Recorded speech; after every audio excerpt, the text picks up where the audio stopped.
E hoje a gente começa o programa de uma forma diferente, né, celebrando 4 dos grandes nomes da música brasileira: Marisa Monte, Ed Mota, Skank e Banda Eva.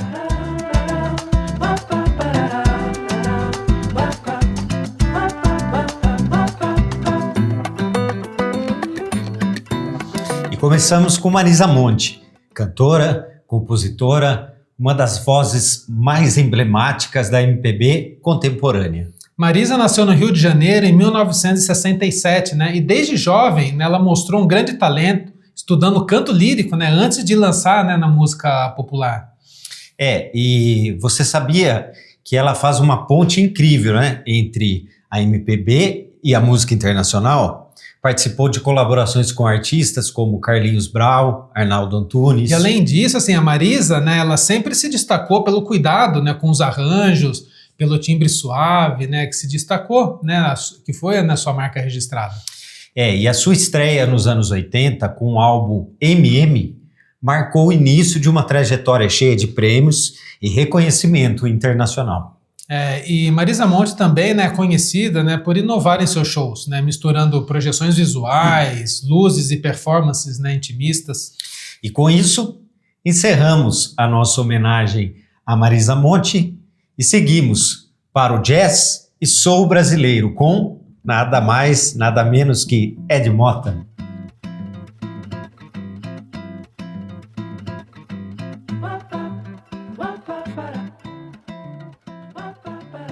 Ed Mota é um verdadeiro camaleão musical, né, transitando entre o soul, o funk, o jazz e a MPB, né, com uma técnica vocal impressionante. Nascido no Rio de Janeiro em 1971, Ed começou na banda de rock Lux, mas logo se lançou em carreira solo. Ele também é um grande colecionador, né, de vinis e amante, né, da música internacional. Suas influências, né, vão desde Stevie Wonder e Earth and the Fire. E a grande amante de vinhos também, né? E a sua versatilidade é notável. Ed Mota consegue cantar tanto baladas românticas quanto faixas animadas de funk e soul, sem perder a sua identidade. E ele também compõe, né, parte assim, significativa de suas músicas, né, muitas vezes explorando, né, arranjos complexos e harmonias sofisticadas. E um detalhe curioso é que ele já chegou a lançar alguns álbuns totalmente em inglês, demonstrando a sua versatilidade e o seu alcance internacional. E não podemos assim, esquecer, né, das participações especiais, né, em programas de TV e festival de jazz, né, em todo o mundo, que consolidaram a sua carreira.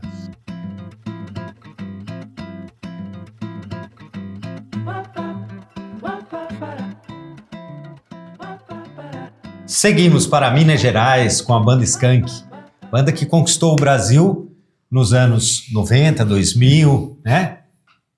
E o Skank, ele surgiu em Belo Horizonte, né, no início dos anos 90, misturando rock, pop e reggae.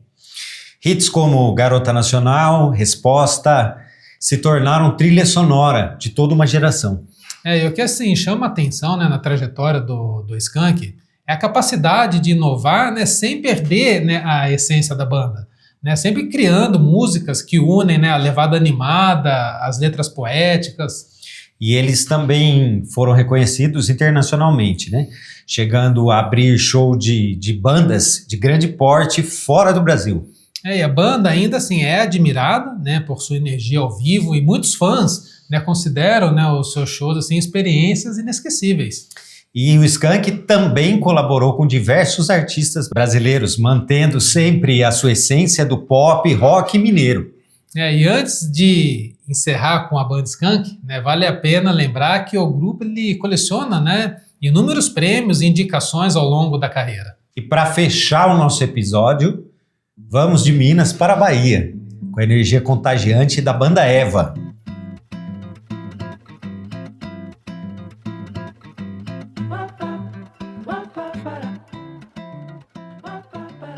A banda Eva se destacou, né, no Axé Music, especialmente nos anos 90, né, com sucessos que dominavam, né, o carnaval baiano. Liderada inicialmente por Ivete Sangalo, a banda lançou clássicos que marcaram gerações, misturando o ritmo festa com melodias envolventes.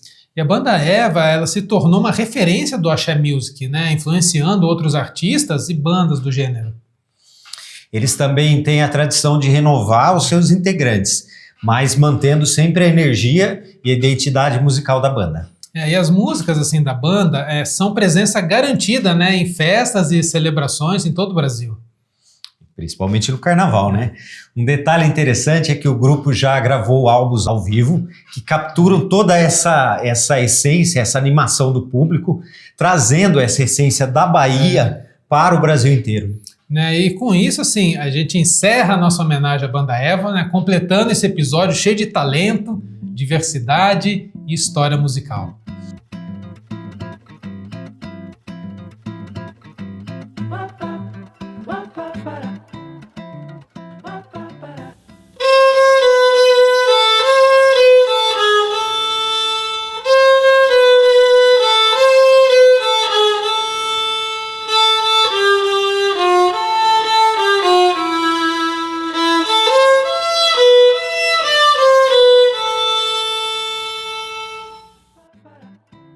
E agora, após a gente ouvir esse clássico da Chiquinha Gonzaga, Abre Alas, Marcelo, seja muito bem-vindo. Muito obrigado. Aqui aos estúdios do Tributo Nacional. Né? Marcelo Jaqueto. Marcelo Jaqueto, nosso amigo, vizinho aqui de Serra Negra. Nosso grande amigo, estávamos tentando trazer aí faz tempo, né? Sim. Estava aí com uma compatibilidade de agendas, mas deu tudo certo. Bom que deu certo, Deu certo, sim. Muito obrigado pelo convite. E vamos começar pedindo para você falar um pouquinho dessa primeira que você fez, esse clássico aí. Sim. O que você poderia falar dela pra gente aí? Sim. Então, o Abre Alas, de Chiquinha Gonzaga, foi a primeira marchinha que foi feita na história do Brasil em 1899. Nossa, que beleza. E aí, essa música serviu depois de... Assim, foi muito bom ela ter feito isso, que depois começaram a partir daí ter as festividades nas ruas, de carnaval, de bloco de rua e tudo mais. E, então, a música é muito importante. E com o tempo, o que acontece? O Abre Alas, ele tornou-se um hino de liberdade. Também, até hoje, não é? Eles... E fora as regravações, né, que foram tendo. E sim. Acho que também está em domínio público, né, essa música também. Está em domínio né? público, sim. Bacana.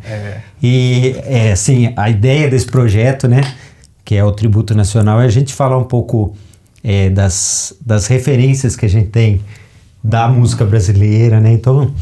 A gente queria saber do Marcelo, né, que é esse grande músico, professor, que é instrumentista, né, Gu?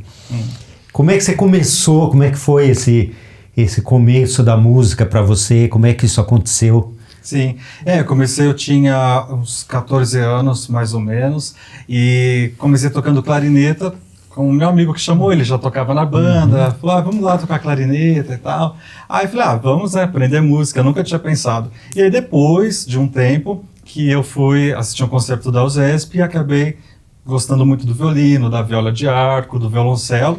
Que legal. E acabei depois entrando nessa área de cordas. Então, desde os 14 anos. Nessa época da clarineta em Serra Negra. Você é natural mesmo de Serra Negra? De Serra Negra. E aí teve todo um projeto da Orquestra Experimental de Alunos, lá que foi pelo maestro Cláudio Marques.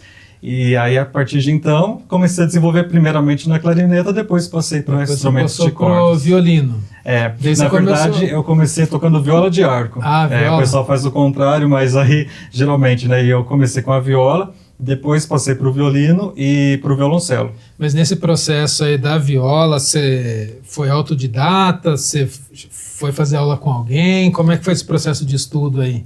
Eu comecei com o Cláudio mesmo. O mesmo Cláudio. Que me ensinou clarinete, ele deu a iniciação na parte das cordas. Depois eu fiz aula com a Adriana Daldoso, com o Reinaldo Zamay. Aí depois foi só aprendendo. Maravilha, né? Sim. E dessas que a gente estava falando das referências, né? O que você poderia falar assim que te chamou atenção na música brasileira, né? O que você gosta de ouvir? Sim, eu sou bem eclético, mas eu gosto muito de ouvir MPB, gosto muito de ouvir chorinho, bossa nova, né? E Chiquinha Gonzaga, que me inspirou muito, não é? Pelo próprio instrumento também. Pelo próprio instrumento, sim, pela história dela, esse amor pela música, enfim, eu acho que assim, foi um expoente mesmo, não é? Então, de unir o popular com o erudito, então eu acho que foi muito legal isso, ela foi trazer... meio que pioneira nisso, né? Pioneira, por exemplo, o violão, ele não era considerado um instrumento, assim, muito respeitado, digamos assim, e ela conseguiu levar uma orquestra de violões para um teatro, uma coisa que até era, então, impensável na época. E também nas próprias composições, você percebe, ela utiliza, né, as técnicas do erudito e traz também aí o popular, né? Então, eu acho que é muito bom todo o repertório da Chiquinha Gonzaga, essa brasilidade, assim, e isso me inspira muito, tanto pela história dela, quanto pelo repertório mesmo, que eu acho muito bonito, muito expressivo. Assim, e, né, depois do estudo, assim, para você chegar, né, ao profissionalismo, nas apresentações, como é que foi essa ponte aí até você decidir falar, não, eu acho que é possível viver, né, da música? Como é que foi esse começo seu, assim, das apresentações? Onde que você se apresentou? Sim, então, no começo foram aquelas apresentações com a Orquestra Experimental, que era pela Prefeitura de Serra Negra, projeto e tudo mais. Lá na praça? Era lá na... e aí comecei a pegar gosto, né? E comecei a tocar de um jeito ou de outro, com um trio, com um quarteto. A gente começou a experimentar novos formatos de instrumentos, assim, né? De grupos musicais. E aí, depois começaram a surgir, né? Um conhecido falou, olha, toca violino, então pode tocar no meu casamento. Eu falei, vamos lá. Aí começou depois a fazer outro. E aí, depois comecei a fazer projetos, enviar para a prefeitura, para tocar em festivais, festival de inverno, por exemplo. E aí... Coisa foi caminhando. Foi caminhando. E depois também surgiram, né, pessoas perguntando, olha, dá aula, gostaria de aprender, ou para o filho que gostaria de aprender. E aí, sabe, foi a questão da experimentação. Foi experimentando, falei, dá certo por aqui, isso e tal. Então, legal. E aí continuei. E hoje, Marcelo, o que você está fazendo? Conta pro pessoal, você está tocando, aonde você está tocando, você está dando aula, onde você está dando aula, do que você está dando aula, como é que está sua vida musical hoje? Porque daí quem se interessar depois vem atrás do Marcelo aqui. Tá certo. Então, aqui em Amparo eu dou aula no Conservatório Integrado, das quartas e quintas-feiras. Também dou aula em Serra Negra, tem as oficinas culturais lá, que eu dou aula particular, de violino, viola de arco e violoncelo. E também toco em casamentos, em eventos, a gente tem bastante opções de formatos, trio, quarteto, enfim. E aí, quem se interessar, pode procurar aí que a gente vê. Interessante, já fica a dica aí. Já fica a dica aí, e muito bem recomendado, né? Muito bem recomendado. Muito bom. Obrigado. A gente queria agradecer, então, aqui o Marcelo pela disponibilidade, né? A gente ficou tentando várias vezes aí, né, Gu? Trazer o Marcelo, porque além de ser um amigo nosso, né? E a gente gosta sempre de estar cercado de amigos, né? É um músico da mais alta categoria, linha, né? Então, como esse projeto, a ideia é trazer pessoas realmente expoentes da música, né? Da nossa região. Então, o Marcelo não poderia ficar de fora, né, Marcelo? Muito obrigado. Então, muito obrigado pela sua presença, pela sua disponibilidade, né? De ceder o seu tempo aí, compartilhar com a gente um pouquinho da sua história.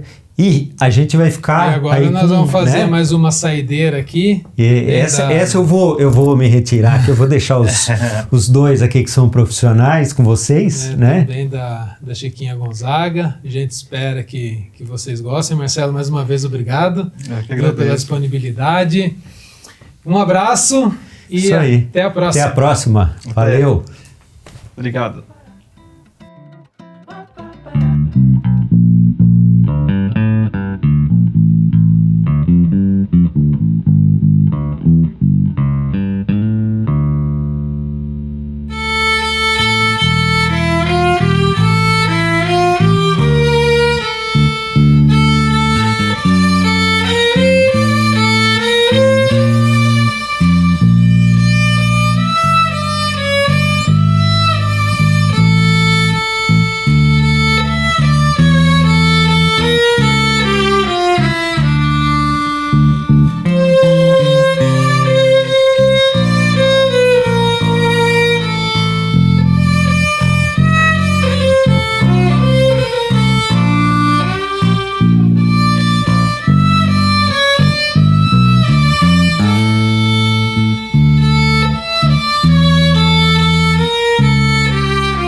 Música